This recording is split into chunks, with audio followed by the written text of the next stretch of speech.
Lakshmi TV Telugu, నేను మీ Shruti. Today news updates. స్వయం కృషి పాఠశాలలో ఈసీ మీటింగ్. ఆగస్టు 15 వేడుకలు ఘనంగా నిర్వహించాలని నిర్ణయం. స్వయం కృషి దివ్యాంగుల ప్రత్యేక అవసరాలు గల పిల్లల సంస్థ పాఠశాలలో కార్యవర్గ కమిటీ ఈసీ సమావేశం నిర్వహించబడింది. ఈ సమావేశానికి స్వయం కృషి సంస్థ చైర్మన్ శ్రీ ఐలేని జయరాం రెడ్డి గారు, డైరెక్టర్ మంజుల కళ్యాణ్, వైస్ చైర్మన్ సురేష్ గారు తదితరులు హాజరయ్యారు. ఈ సందర్భంగా ఆగస్టు 15న నిర్వహించబోయే స్వాతంత్ర దినోత్సవ వేడుకలు ఏర్పాట్లపై సమావేశం సమగ్రంగా చర్చించారు. సంస్థ స్థాపించి 36 సంవత్సరాలు పూర్తయిన శుభ సందర్భాన్ని పురస్కరించు ఈసారి ఆగస్టు 15 వేడుకలు ఎంతో ఆకర్షణీయంగా, వైభవంగా నిర్వహించాలని చైర్మన్ జయరాం రెడ్డి గారు మరియు వైస్ చైర్మన్ సురేష్ గారు పిలుపునిచ్చారు.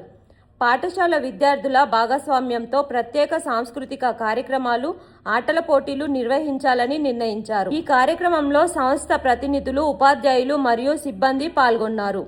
పిల్లలకు పోషకాహారాన్ని అందించాలనే లక్ష్యంతో క్యాంపస్ ఆవరణలో ఆకుకూరలు పండించడం తమ ప్రధాన లక్ష్యంగా పెట్టుకొని పనిచేస్తున్నామని డైరెక్టర్ మంజుల కళ్యాణి గారు ఈసీ మీటింగ్లో వెల్లడించారు.